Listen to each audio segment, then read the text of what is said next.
Viralin. Ada apa tuh? Siapa namanya tuh?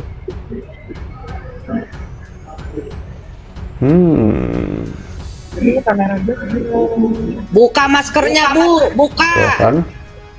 Wartawan juga notice hal tersebut ya. Buka maskernya katanya.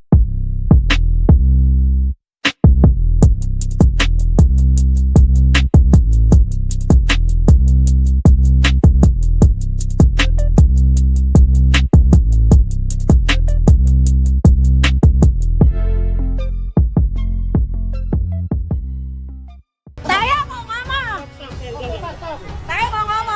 Semua orang boleh ngomong. Bapak Hasto aja dibolehkan ngomong sama wartawan. Kalian kalau nggak ada apa-apa nggak usah takut. Santai. Mimi gimana Mi? Ya, cukup emosi nih kita tadi ya. Kemarin gue diem loh 3 bulan. Apa yang mau ditanyain? Gimana tadi pembacaan dakwaannya Mi sesuai atau tidak? Bacaan dakwaan banyak yang dipotong-potong. Rekaman yang sudah beredar isinya tidak seperti itu. Isinya Reza yang mengejar sahabat saya Mail. Ya, tidak pernah Mail yang selalu aktif menghubungi Reza, tapi Reza yang menghubungi Mail terus. Banyak. Ya, jadi kalau yang kalian dengar dari dakwaan yang dibacakan JPU tadi, saya ternganga-nganga. Karena tujuannya si Reza ini sebetulnya adalah Dokter Samira alias Doktif. Tapi kenapa saya yang ditahan sekarang? Kenapa saya dan sahabat saya yang ditahan? Padahal saya tidak pernah meminta uang dia yang memberikan. Uang itu cuma-cuma. Dan saya bertanya, kenapa Reza Galis memberikan uang itu cuma-cuma? Ada apa? Sampai direkam semuanya, sampai terjadi seperti ini penahanan. Ya gimana nggak dijebak? Orang semua direkam, semua direncanakan. Kalian pikir, ini proses begitu cepat? Reza, saya punya BAP-nya Reza, saya punya BAP-nya suaminya, saya sudah baca. Reza itu memperbaiki BAP-nya sebanyak 3 atau 4 kali. Ya, seperti yang kalian tahu, Reza Gladys ini kan pelangap-pelongong, ya. BAP yang pertama itu dirinya dia yang pelangap-pelongong. BAP yang kedua, BAP yang ketiga itu sudah terstruktur, terkondisikan dengan baik. Ya, tapi saya memang 4 kali ya, melakukan BAP katanya. Untuk diam selama ini. Kenapa? Karena saya mau mendapatkan hasil dari BAP Reza dan suaminya. Ternyata betul dugaan saya. Ya, bentuk kekecewaan Nikita Mirzani pasca sidang tadi ya gitu, karena selama sidang pembacaan dakwaan terhadap Nikita Mirzani dari awal yang cukup panjang tadi itu prosesnya ya. Nanti kalian lihat videonya, itu juga tidak sependapat Nikita Mirzani ketika ditanya oleh hakim sendiri bahwa sudah mengerti atau tidak. Nikita kekeh tidak mengerti kalau tidak sesuai dengan apa yang terjadi sebenarnya. Katanya banyak sekali yang dihapus dan dipotong-potong gitu ya. Ini yang mulia, yang dibacakan dakwaan oleh jaksa penuntut umum ini adalah halusinasi yang mulia. Karena banyak sekali sebenarnya apapun itu isinya, saudara sudah mengerti isinya. Kalau identitas saya yang dipertanyakan betul, tapi isinya saya tidak melakukan tindak pidana pemerasan atau apalagi pencucian uang yang dibicarakan oleh JPU. Karena banyak sekali perkara. Artinya begini ya, Dipotong semua, dipotong-potong ya. Atau tidak nanti akan kita buktikan. Iya yang mulia. Tetapi isinya apakah saudara sudah mengerti? Isinya kebanyakan dokter yang mulia. Iya, sudah mengerti. Yang menurut saudara boleh itu isinya fiktif atau salah atau apapun, tapi sudah mengerti ya. Iya, saya mengerti. Sudah Yang mengerti. sebagian saya mengerti, Oke, nanti Sebagian mengerti, sebagian tidak kata Nikita. Iya, karena isinya banyak sekali yang dihilang-hilangin. iya, saudara tanggapi nanti ya dalam pembuktian, silakan saudara tanggapi, saudara buktikan. Pasti Ya. saya buktikan. Oke. Jadi karena saudara sudah mengerti ya atas surat dakwaan yang dibacakan oleh penuntut umum, tentunya hak saudara untuk mengajukan keberatan atau eksepsi atas surat dakwaan yang sudah dibacakan. Pertanyaannya, apakah saudara akan menggunakan hak tersebut atau tidak? Silahkan untuk konsultasi dengan penasihat hukumnya. Saya sudah tahu, saya akan melakukan eksepsi karena semua yang dibicarakan oleh JPU itu adalah bualan, sangat banyak sekali Bualan katanya. kata-kata yang dihilangkan. Jadi intinya mau mengajukan Iya, eksepsi ya. seolah-olah kok Oke. malah pelapor dilindungi pada yang kejahatan. Kita ingatkan kepada penuntut umum, penasihat hukum maupun terdakwa ya, silakan ditanggapi apa yang disampaikan oleh majelis hakim ya.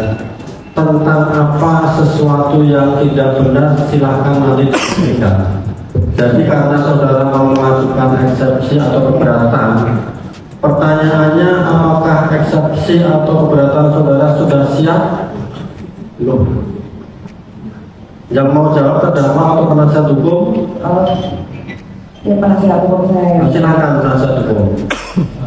Terima kasih yang mulia. Surat dakwaan secara resmi baru saya terima kemarin, resmi.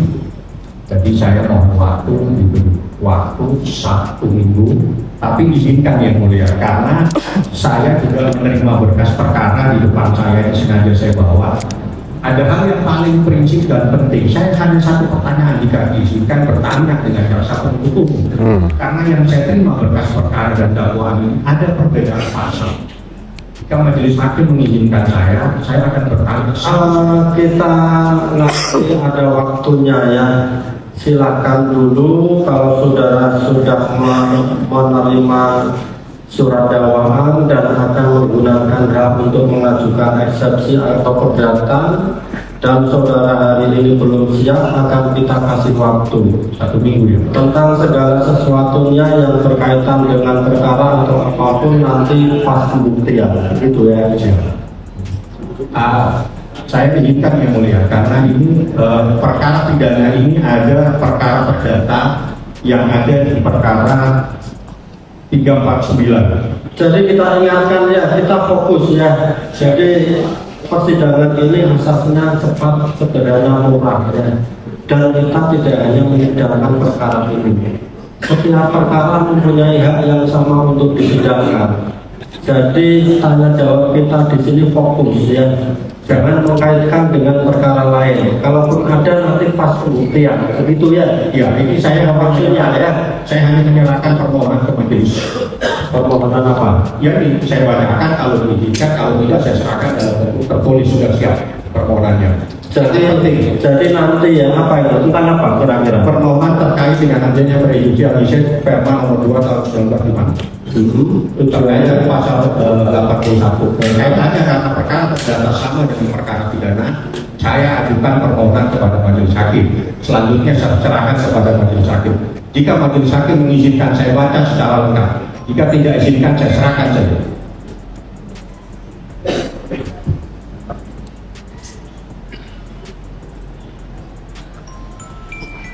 Jadi majelis sudah bersama ya, silakan dituangkan semua nanti dalam keberatan. Ya, tapi Soal apapun menurut saudara ya. Jadi saya kembali lagi ke hukum acara ya.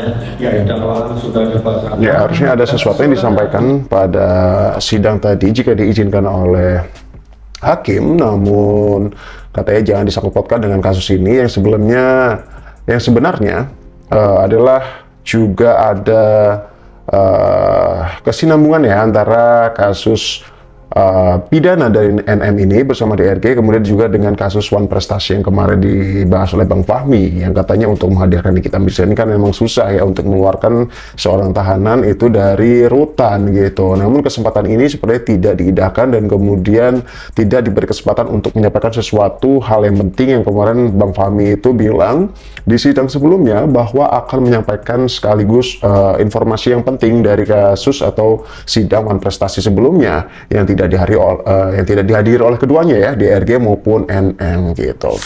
Ya, kehadiran juga dinotis oleh warganet atau netizen mengenai JPO yang kompak memakai masker nih katanya ya, dan juga kekecewaan Nikita Mirzani ketika ingin speak up atau ingin ngomong ya kepada wartawan seperti video opening yang kalian lihat tadi ya. Coba kita lihat JPO yang kompak pakai masker hari ini nih.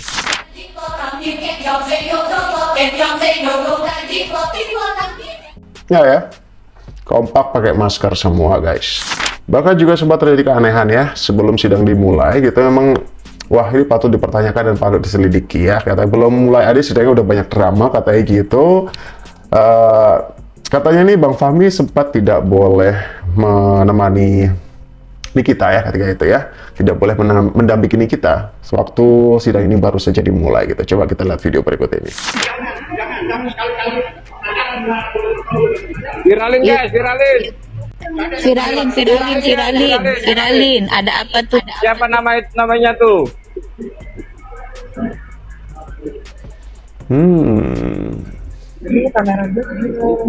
Buka maskernya, Bu. Buka. Tuh kan? Wartawan juga notice hal tersebut ya, buka maskernya katanya.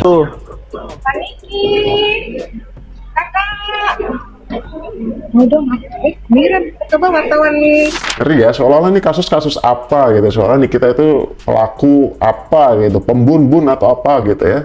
Sekali kasus-kasus yang kemarin ya, tikus-tikus itu lenggang kangkung biasa aja, santai gitu. Ini ada apa sih sebenarnya guys?